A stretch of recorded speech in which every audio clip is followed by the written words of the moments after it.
हमारे साथ वो पुलिस अधिकारी इस वक्त मौजूद है जो कि जब ये हिंसा हुई जामा मस्जिद इलाके में ये अधिकारी शुरुआत से सुबह से ही कानून व्यवस्था बनाने के लिए ये अधिकारी मौके पर मौजूद था और ये इन्हीं से ही हम जानेंगे फर्स्ट हैंड अकाउंट।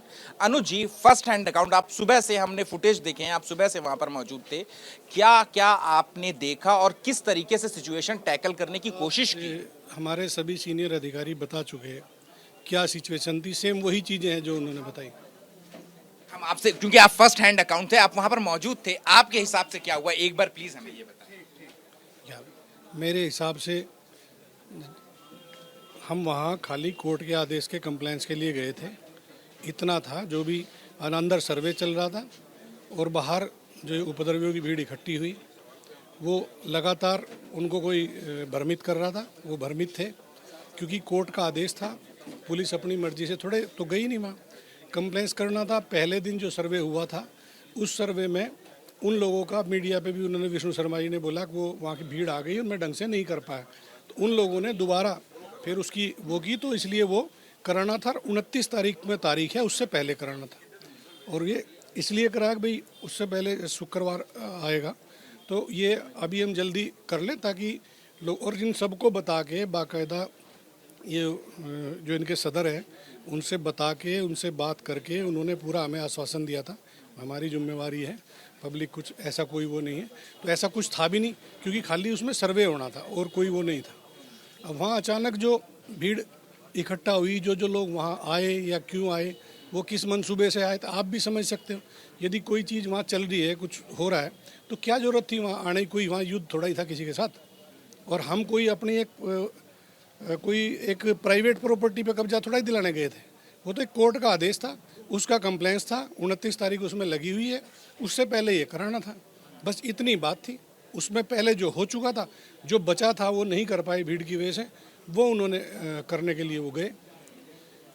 फिर हिंसा इतनी ज्यादा भड़क गई कि उसमें गोलियां तक से चल गई। 315 बोर की बोली, दो युवकों के पोस्टमार्टम से ये पता चला है कि 315 बोर की दो गोलियां जो है वो लगी हैं। तो सिचुएशन कैसे इतनी क्रिएट हुई? 315 बोर पुलिस का तो है नहीं, ठीक है। ये मेरे पैर में लग रही है, ये देखो, तो छर्रे लगे हैं, सारी चीज़ है, गोलियां, पथराव। वो समय, वो मंजर यदि आप होते तो देखते। इतने लोग थे यहाँ जो प्रभावशाली लोग हैं, यदि वो चाहते तो वो रुक सकते थे।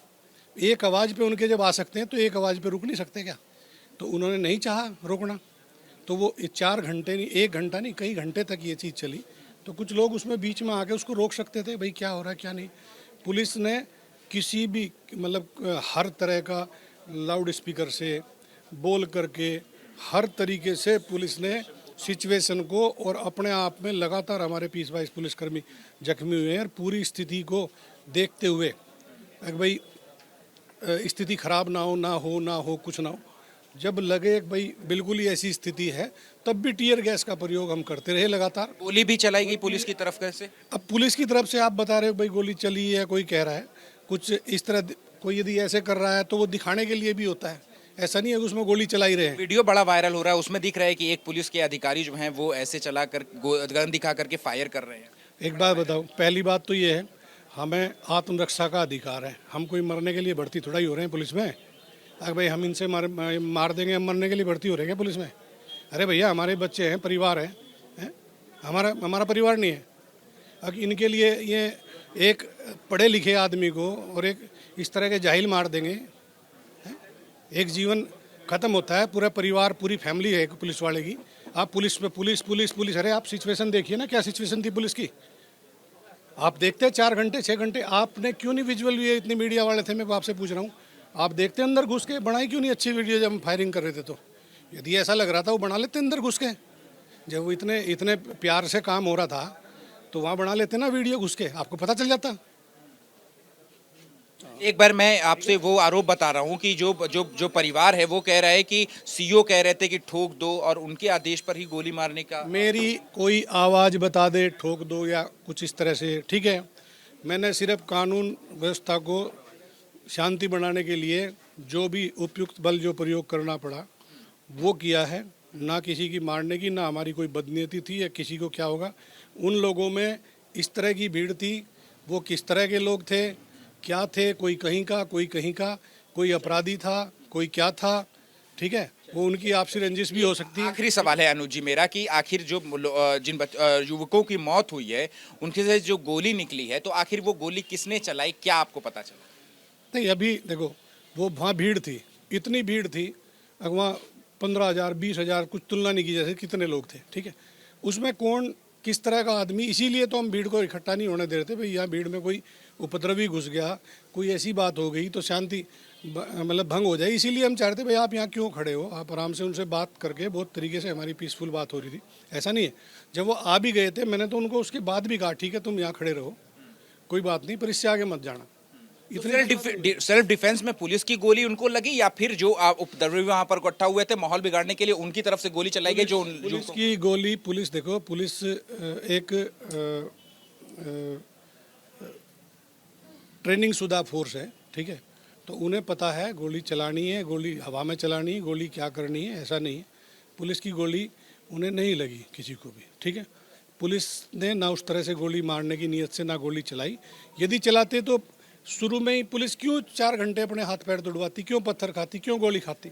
हमने तो लास्ट समय तक हमने इस चीज़ का बिल्कुल संयम रखा और किसी तरह से कुछ नहीं हुआ। अब ये कुछ लोग हैं सब सामने आ जाएंगे, जानबूझ के टारगेट कर रहे हैं भाई। हम घर पे जाके रिसीव करा गए, उनको रिसीव करा गए, ये ऐसे बोले ठीक है कल सुबह। पुलिस की गोली से नहीं मरे ये पुलिस की गोली से जिन युवकों की 5 युवकों की मौत हुई है वो बताऊं भाई, नहीं मरे पुलिस की गोली से, वो थे उपद्रवी, कैसे मरे उन्हें पता होगा ना। वो कितनी भीड़, आप ये बताओ 100 आदमियों में आप पता नहीं कर सकते, वहाँ तो 50,000 थे, कुछ कल्पना ही नहीं कितने थे, कौन थे, तो उसमें आप कैसे बताओगे? ठीक है, शुक्रिया बात करने के लिए। तो देखिए ये हैं अनुज चौधरी जो कि संभल सीओ है, जिनका साफ तौर पे कहना है कि इनके खुद के पैर में जो है वो चोट लगी हुई है। कल हिंसा में इनके पैर में जो है वो चोट लगी, गोली लग गई थी। और अब इनका साफ तौर पे कहना है कि जिन युवकों के पोस्टमार्टम में जो गोली लगने की जो रिपोर्ट आई है उसमें साफ तौर पर इनका कहना है कि जो उपद्रवी शामिल हो गए थे उन्हीं की गोली से उन युवकों की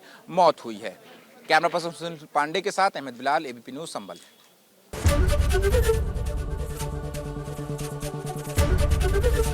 एबीपी गंगा, खबर आपकी, जुबान आपकी।